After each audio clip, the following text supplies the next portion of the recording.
In this video, I'll show you step by step the quickest way to add your own custom GPTs to any website. Lots of you have made awesome GPTs and you want to use them on real websites. But here's the thing, some people don't realize how amazing GPTs are because they're missing a big part of OpenAI's plan that nobody talks about. By the end of this video, you won't just know how to put GPTs on your website, but you'll also understand how OpenAI is setting the stage for all of us to create and share GPTs that become part of everything around us. This is a fantastic chance for you to jump into this cool new thing before everyone catches on. So let's jump right in. Before we dive into the building phase, let's clear up something important. There's a difference between the GPTs you create on the ChatGPT website and the ones you build with OpenAI's Assistance API. The GPTs on the ChatGPT site are cool toys for regular folks. They're fun little things that let people create and showcase their GPTs on a marketplace. But here's the catch. These ChatGPT ones can't be operated programmatically. Sure, you can set them up and save them in your sidebar, but you can't call them programmatically. That's why you're watching this video, to learn how to take the functionality and put it elsewhere. And that's where the Assistant API comes in, the business-facing product. We've got the consumer side with ChatGPT, and on the flip side, we've got the business-facing side with the Assistant API. What the Assistant API does is it lets you do everything you can do on the ChatGPT builder side, but programmatically. So in this video, I'll show you how to create an assistant using an Assistant API template. Once that's done, you can make calls to it, similar to how you make calls to the ChatGPT API. You can give it knowledge and functions and ask for responses to use in your application. So we're creating an assistant in this video, connecting to a chatbot builder, and then putting it on a website. You access it through a chat bubble widget, something you're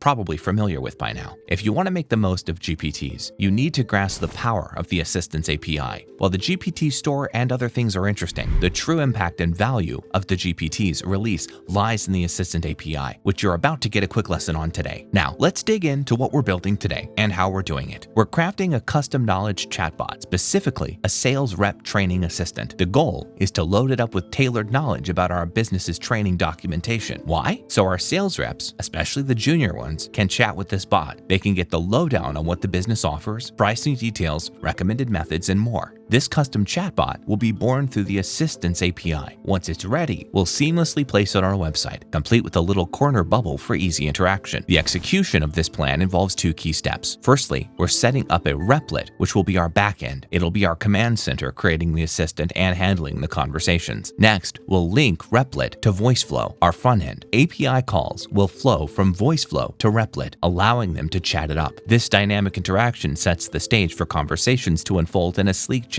interface on our website that is user-friendly for everyone. Let's kick things off. You'll find the replet link in the description below, courtesy of Liam Otley, CEO of Morningside AI, a top-tier AI development company. Everything is set. The code and everything are prepared for you. You just have to grab replet, copy it, and you'll be up and running in just a few minutes. Once you're on the screen, head up to the top and hit the fork button. Name it something like GPT-2 website and save it. Easy peasy. We can fork this. It's going to create a copy of everything that I've done. After it loads, you should see this screen right here. Now I'm going to guide you through a quick tour of how to set this up so that you can get a hold of what's going on without needing to make any changes or modifications. I've uploaded the knowledge document, which is the training information for the solar business, and it will fuel the chat between our bot and users. Here, you have the main.py file. It houses our API endpoints, one to kick off a conversation and create a new thread, and another to process and return user queries. Don't get stuck on it too much. You can even toss it into ChatGPT and ask for a breakdown. At a higher level, the create an assistant function reigns supreme. The first scan runs for the file called assistant.json. If absent, it crafts a new assistant using the instructions, like Smith Solar Sales Assistant here. Adjust these prompts to match your case. Keep the retrieval tool, as it is useful if you want to build a custom knowledge base. This function then sends all that gold to the Assistant API, creates a new assistant, retrieves the ID, and saves it in assistant.json. Save a ton of API usage by storing the assistant ID. No need to create a new one every time. Go to the bottom left, Secrets, and paste your OpenAI API key. Hit save and we're set. Hit the run button and voila! It boots up, creates the assistant, and boom, assistant.json appears, harboring the ID of your freshly crafted assistant. So now we're going to make our very own chatbot. No worries, it's going to be super cool and not too tricky. We want this chatbot to chat with our system using some very special computer magic called API endpoints, which we set up on Replit. And guess what? We've got this awesome bot building thing called Voiceflow that's going to help us out. First things first, you'll find a link to sign up for Voiceflow below in the description. Go ahead, log in, and create an account. Once you're in, there's a template file waiting for you in the Resource Hub. And yes, it's in the description too. Just sign up, grab the file, and come back here. Even if you're not doing exactly what I'm doing, no sweat. This template is like the base for any kind of special computer assistant you want to put into your chatbots for your website. Cool, right? Okay, come back here, click the import.vf file up in the top right, and load that file you just got. Now hit Open Assistant on the right. Boom! You're not doing all the heavy lifting. It's like plugging and playing Replit into Voiceflow. Let's break down what our chatbot does. First, we make a request to get our start URL. Just think of it as the beginning of our chat journey. Now, if you peek back at Replit, in our main.py file, you've got an app root called start. This basically kicks off our chat and creates a new thread. Threads are like the chatbot's memory. Whenever we start a new chat, we create a new thread. Simple. We make a GET request, save the thread ID, and every time a user talks to the chatbot, we take that ID and their message and send it to our chat endpoint. That's in the main file too. I know it might be a bit much right now, but trust me, once you've got this Replit template ready, making tweaks will be a breeze. You're so close to understanding how this whole system clicks. Now, to see it in action, go back to Replit. On the right side, there's this web view thingy. Click the new tab button, and you get the URL where your server is doing its thing. Copy that, head back to Voiceflow, and update the URLs in your requests. Replace the old stuff with this new magic URL. Make sure to add /start at the end. Almost there. Just click on the Run button at the top right. Hit Run Test, and you're starting a chat with your assistant. So it says, "Hi, I'm Dale Smith, Solar Rep Sales Assistant. How can I help you today?" Say hi and ask it a question. What discounts do we have available? See what it comes back with. It's like talking to a real sales rep, but this time of your own creation. Quick heads up, these computer conversations might take a bit because,